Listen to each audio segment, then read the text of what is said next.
I think we all struggle with the idea of meaning in our work. Whether you take photographs or write poems or paint paintings or make films, at some point you're going to get to the stage in your journey where you ask yourself, what am I doing this for?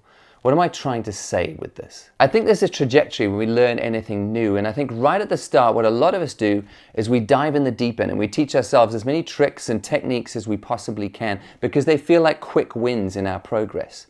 I remember when I started out as a photographer, I tried to teach myself lots of fancy tricks, lots of fancy lighting techniques, or how to do a Brennizer stitch, because I thought that if I put those techniques into my images and other people couldn't do them, when I loaded those images on sites like Flickr or 500px at the time, they get good ratings and lots of good comments, and I'd feel like a good photographer. But even back then, when I was filling my photography with lots of clever little tricks, I had the suspicion that maybe I was substituting flair for substance. Because when I looked at the great photographers and the most famous of their images that have stood the test of time, so I know about them today, usually they were taken with the simplest of techniques possible. So if it wasn't the clever tricks that means I know about those images, what was it? And it seems clear to me that it was nothing to do with how they took it, and it was to do with what they were telling me with the images they take. And I think for a lot of us, it takes us too long to start asking that question after we've learned all those techniques, to start saying to ourselves, what do I want to say with my work? So in this video, I want to tell you a story, and it's one you've seen unfolding in pieces on this channel, but I want to give you the behind the scenes of what's been going on so you can put all the pieces together. And it's the story of how I'm learning to take a more meaningful portrait. And I hope this video doesn't just apply to photographers, but anyone who makes anything. And it will get you asking yourself questions about why you make the work you do and what you really want to say. Portrait photography has always been a first love for me within all the sorts of photography that I've tried, and I think it's something to do with loving the challenge of trying to capture an honest moment with somebody, trying to get a snapshot of their personality, waiting for that little chink in the armor where they reveal who they really are somehow, so you can capture it in an image. I said as much in this video I made back in July 2016. I heard a quote once, and I can't for the life of me remember where it's from, but it said something like, every portrait is a war between the sitter's vanity and the photographer's guile. That your subject is going to want to make sure that you capture the persona that they want you and the rest of the world to see. But you as the photographer have to be clever and aware and sneaky enough to catch the chink in the armor that reveals the real them and capture that in a photograph. It's always interesting that at the end of a session, I'll pull the images up on the screen in Lightroom and sort of be scrolling through together and choosing which of the images, you know, that I'm going to go away and edit for them. And the one that is the most them is they'll have an interesting reaction to, I've found. They'll be drawn to it, but also quite scared of it. So they're like, oh, that one, oh, but I'm not sure. Other ones were like, yes, that's brilliant. I know that's probably not the one that I'm going to love at the end of the day, because that's the one where they look exactly the way that they want to. And I've got to talk them into the one that looks really like them. But every single time, if I manage to talk them into taking that shot that feels the most like them, that felt the most unguarded, it's always the one that gets the best response when they post it online from friends and family and people who know them most. When I moved back to the UK in 2012, I decided that I really wanted to focus on my portrait photography. I wanted to build my skills and create a decent portfolio for myself. And so I did what a lot of people do. I jumped on websites like Model Mayhem and Purple Port, and I offered TFP shoots. And TFP just stands for time for print, or time for photos in the digital era. And it just describes an exchange between models and actors and then photographers on the other side. And I will work for free on the day, and they will come and work for free on the day. And then whatever images we create together, we both get to use in our respective portfolios. And it's a great way to learn if you're just starting out. I did this for a few years and I started to build a decent sized portfolio for myself, but to be very honest with you, at the time of making that video, I was starting to get quite bored when I looked at my own work. And let me say that it's not that the people I was shooting weren't interesting people, because they absolutely were, but I think when you work in a particular pool of models and actors, you start to get the same sorts of poses and facial expressions, and my work didn't have enough variety for me. I wanted to go out and shoot people who had stories that were very different from my own. I think the simple truth was that my portfolio ultimately didn't represent the sort of work that I ultimately wanted to end up doing. I remember feeling pretty frustrated at the time and not being sure how to fix this problem and get more variety in my work. So what I did is I started to go through and look at the work my heroes produced and work out what it was that drew me to their images in the first place. And this is a clip from a video I made a few months later in October of 2016. Who are your heroes and what photography do they do? What photography, when you see it online, just makes your heart ache and makes you wish you could be doing that? What's the stuff that really speaks to you? Because when you put it all in front of you, you might find the answer staring you back in the face. This is some of the photographers' work that I love.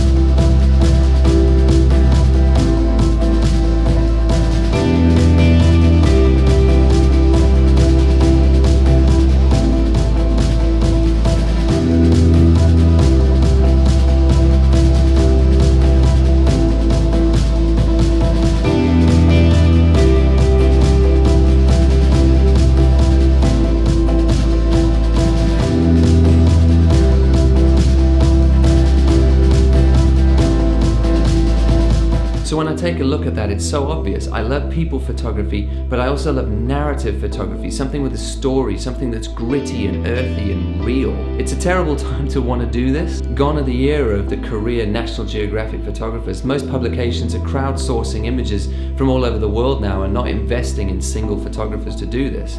But that doesn't mean that this can't be a direction for me. So what now? I think it's important to remember this is a long-term goal. This isn't something that happens overnight. I'm not going to be sitting at home on a weekend watching Netflix as someone comes, knocks on my door and says, hey, we just want to give you money to shoot what you love. I'm going to have to build this over time. Start by making a mood board. Put together the photography that you love and see if there's a thread that runs through it.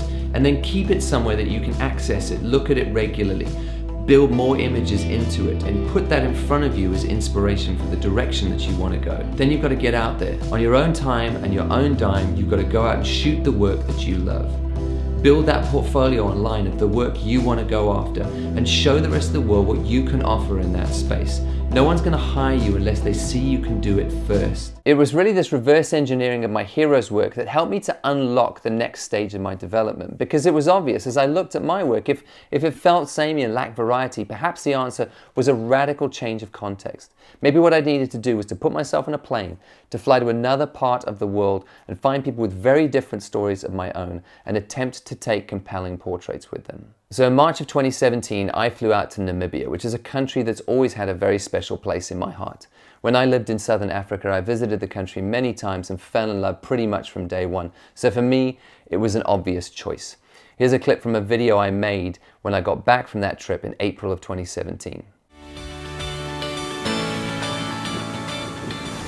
I put out a video a few months ago looking at how we direct our photography careers, and I said that I looked at my own the images that I'm drawn to that other photographers create, and it's invariably people photography, but people photography where the portrait subjects are from different cultures, different contexts and different stories than my own. And I also said that there's no ways people are going to come knocking on my door just to hire me for that kind of work, that I need to go out on my own time and my own money and prove that I can do this and that I love to do this. So that's why I'm traveling up to the tribal lands of the Himba.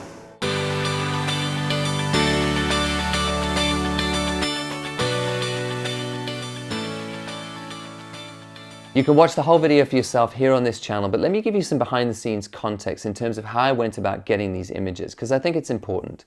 I got hold of that village ahead of time, and I'd arranged a fixer from within the village because she spoke English, and I asked her how I should go about getting these images, what was the right way to do that.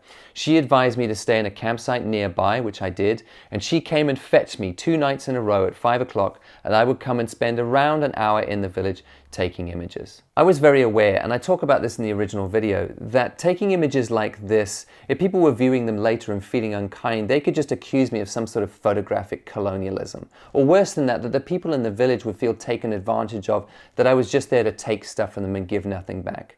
So on top of making sure I left a financial donation for the village, the approach that I took was to ask Tango to go around the village when I got there and explain that I was there to take photographs if they would like them, and that I was going to print those images out and send them back to the village, which I did. So what I did was I set up on the side of the village, and Tango went around and told people that I was there, and if they would like photos, they would come across to me. I didn't get anyone's face. I didn't ask for photographs directly or just start taking photographs.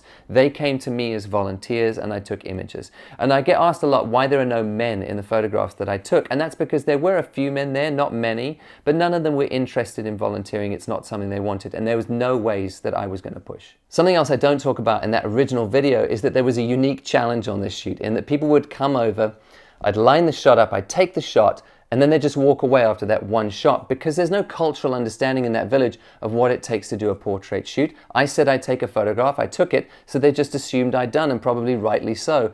And I didn't want to explain to them what a portrait shoot was through a translator every time and make them stand there and make them feel at all uncomfortable. So instead, I took that on as a challenge for the day. I'm going to have to get this shot. First time, every time, no second chances. Another thing that happened was while I was taking photographs with the women, the kids were all kind of hanging around in groups and watching, really interested. They were especially fascinated by my light that was flashing away.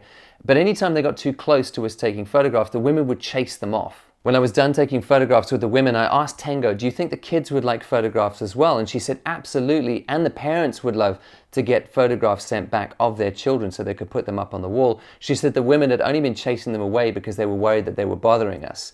And so she shouted something out in Ochihimba, which is their language, and kids just came screaming in from everywhere. In seconds, I had this group of 30, 40 kids in front of me pulling each other around and screaming and wanting their photographs, and I had to kind of separate them out and explain one, so one at a time. They kind of come in and stand, and I take a photograph, and after every photograph I showed them on the back of my screen their image, and it sort of became the game somewhere along the way that as soon as they saw their face, they'd take the camera at the back and they'd hit the screen, bah, like this, and then they'd laugh and giggle and run away. So I take the photograph, showed the back of the screen, they'd giggle and they'd bah, hit this and run off, and by the time I'd finished, my camera had taken quite a few knocks and was just covered in red dust. One of the things which stood out about these images for me, though, was the fact that even though I had only one shot, only one chance to get an image with most people, it was all I needed.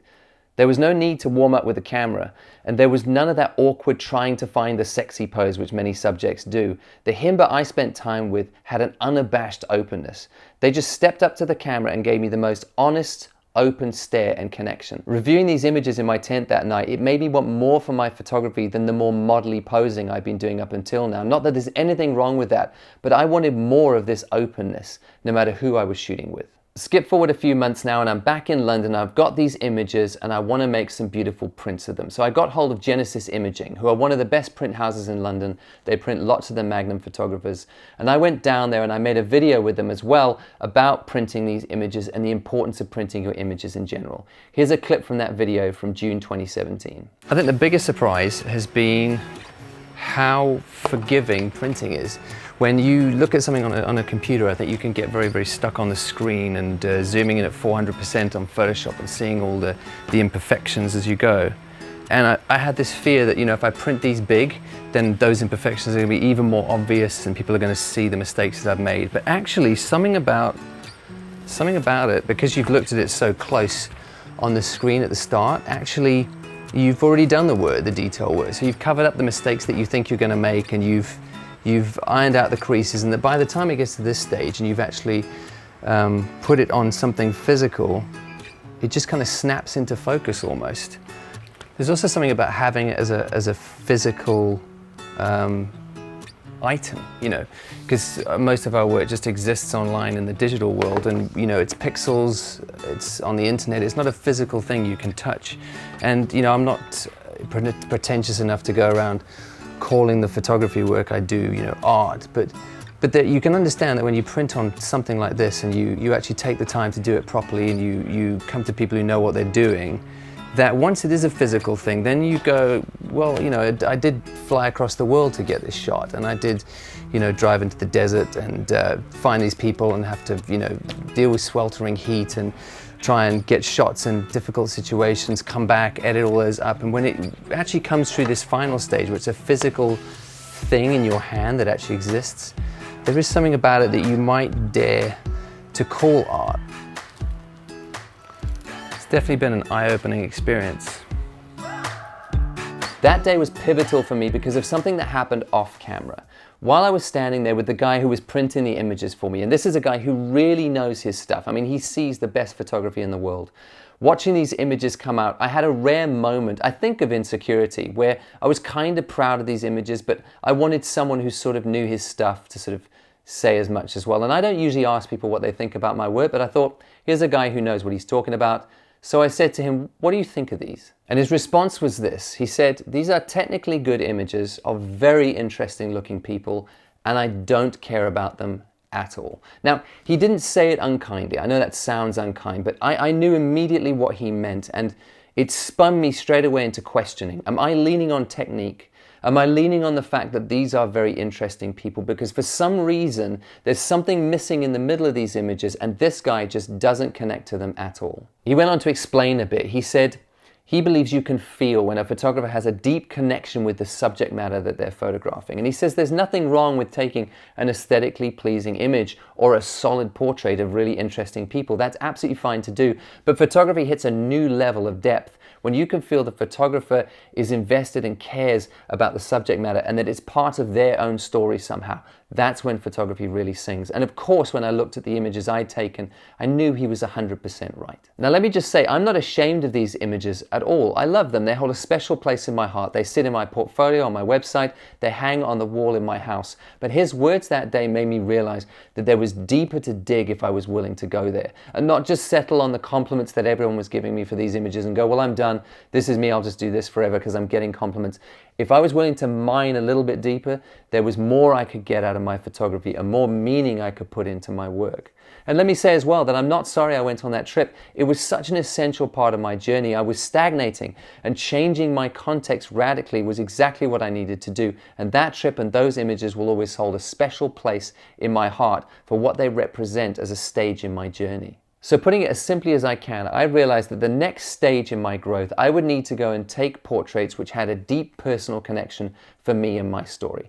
So I bought a plane ticket back to South Africa in December of 2017, so 6 months after I printed those portraits with the Himba. And I decided that what I'd do was travel around and visit 3 men who mean a great deal to me. I lived in South Africa for almost 20 years, and these were men who stepped in the gap as mentors at different stages of my journey. And what I was going to do was just take very simple portraits of these people who meant a great deal to me personally. Here's a clip from a video I made about that trip. I grew up without a father. Mine left home when I was about 3 years old, and for anyone who's gone through that sort of thing, you'll know what a life-shattering, world-changing event that is. And I was too young to remember it very well, or maybe I blocked some of it out, but from all accounts at that age, my dad was my absolute hero, and him leaving changed me forever, probably on some level. I remember I was sent off to boarding school for primary school, and my teachers would write letters home saying, "Is your son okay? Because we're really struggling to get him involved with anything. He seems very withdrawn in general, and he just seems quite rudderless, like he doesn't really know what he wants or where he's going." And I do remember that I had issues with authority at that age. I didn't know how to speak to older men, and maybe the reason for that is obvious, especially looking back now.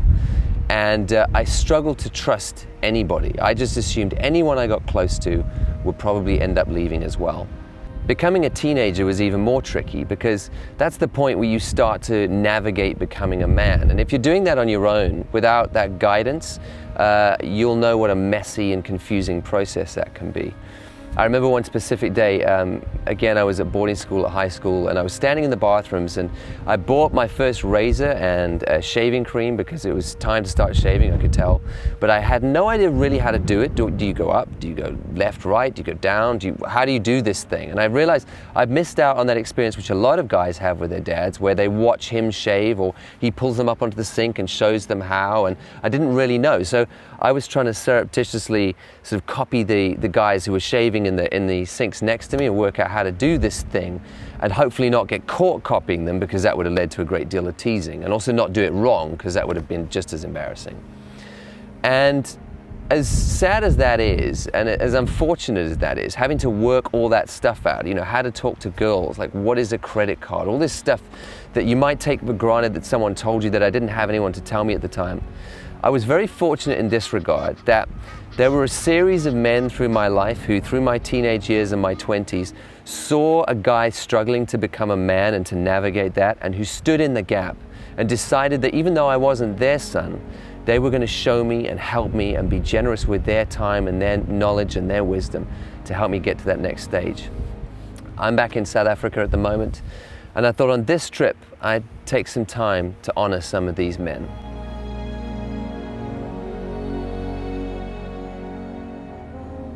On that trip, I traveled 1,600 kilometers from Cape Town to Grahamstown to Durban, and sat with these men who mean a great deal to me. 3 men who've been mentors and father figures to me at those points in my life where I desperately needed it. And the experience of those shoots was unlike anything I'd had up to that point. I mean, I knew these people well, so when I arrived at their houses, we just spoke for a couple of hours because we wanted to catch up.